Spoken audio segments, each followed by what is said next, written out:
All right, today we're pulling back the curtain on the institution that really builds a nation's economic frontline. We're talking about the architects, the people who step into the global arena to hammer out the deals that shape our world. Specifically, we're looking at Pakistan's Institute of Trade and Development, or PITAD for short. But before we get into that, let's start with a really big question.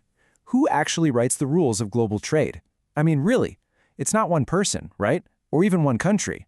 It's this complex, constant negotiation, a really high-stakes game played by some seriously trained experts. And these experts? Well, they're operating on what you could almost call a global battlefield, where the stakes just couldn't be any higher. Welcome to the world of international trade. Just think about it. Every single day, we're talking billions of dollars on the line. The flow of goods, services, and capital, this is the stuff that can literally make or break entire national economies. And of course, that kind of money creates some intense global competition. You've got every nation out there fighting for market access, for better terms, and for that crucial competitive edge for their own industries. So, to navigate this maze, you need some serious expertise in all these complex legal frameworks, the ones governed by big players like the World Trade Organization. Trust me, this is not a game for amateurs. So that brings us to the real question. How does a country like Pakistan make sure its players are ready for the field?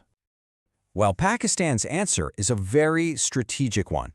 Let's dive into the institution that's right at the heart of its trade strategy, the Pakistan Institute of Trade and Development, better known as PITAD. So what exactly is PITAD? Think of it as the premier government institute with one single critical mission: to train the career officers who are going to represent Pakistan on the world stage. These are the specialists, the pros in trade negotiations, WTO law, and economic diplomacy, and it all operates under the Ministry of Commerce. You know, what's really fascinating is how this place evolved. It actually started back in 1987 as a pretty foundational training center called FTIP. Then, in the late 2000s, it got a rebrand and became PITAD. And that's when it expanded its mission to include high-level policy research. But the real game changer? That happened between 2011 and 2014.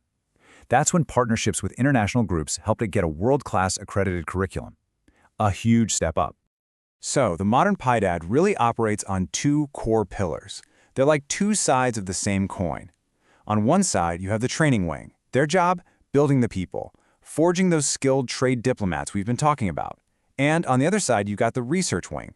Their job is to build the policy, acting as a national think tank to come up with the data-driven strategy behind the negotiations. Okay, so let's zoom in on that first pillar. How exactly do they go about forging these modern trade diplomats? This really maps out the whole journey for us. It all starts with a super competitive recruitment process to get into the civil service. Then, it's a mandatory 6 to 9 month deep dive at PITAD. And when I say deep dive, I mean they cover everything from international trade law to commercial diplomacy. After all that intense preparation, they get specialized pre-departure training, and then they're deployed globally as Pakistan's official trade and investment officers. It's quite the path. Okay, so that's how they build the people. Pretty impressive, right? Now let's switch gears and look at that second pillar, how they build the policy. This is where PITAD acts as the national strategy brain for all things trade. This quote really just nails it. It calls PITAD a specialized think tank providing data-driven insights to assist in negotiating trade agreements. So what does that actually mean? It means PITAD isn't just a school. No, its entire purpose is to arm the government with the hard data and the sharp insights it needs when it's time to sit down at the negotiating table for these huge trade deals. So, what does that actually look like day to day? Well, the research wing is constantly analyzing potential free trade agreements. They're investigating those subtle, tricky obstacles, things like complex regulations, which people in the biz call non-tariff barriers. And of course, they're monitoring global market trends 24/7. All of this intelligence, it feeds directly into Pakistan's national trade policy and helps shape their stance on critical issues at the WTO.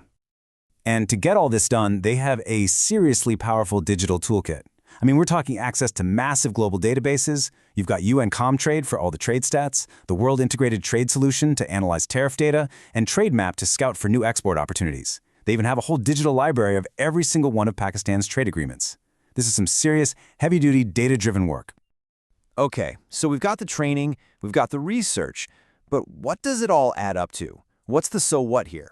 Let's take a look at PITAD's lasting impact on Pakistan's place in the global economy. While the most direct impact is, without a doubt, the people. Since it was created, PITAD has trained hundreds of these professional trade diplomats. These are the men and women on the ground representing Pakistan in those critical global forums, places like the WTO, fighting every day for the country's economic interests.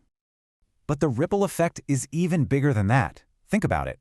PITAD professionalizes the entire commerce and trade group. It seriously levels up the nation's ability to handle those super complex international negotiations. It provides that data backbone we talked about, which leads to smarter policy. And what's the end result? It helps Pakistan diversify its exports and just better navigate this constantly changing global economy. It really is the engine room behind the whole strategy. And that kind of leaves us with one last thought. The world of trade never stands still. There are always new technologies, new geopolitical tensions, new rules popping up. So the big question for an institution like PITAD is this: as the entire architecture of global trade keeps shifting, how do its architects, the people on the front lines, adapt to keep building a better economic future?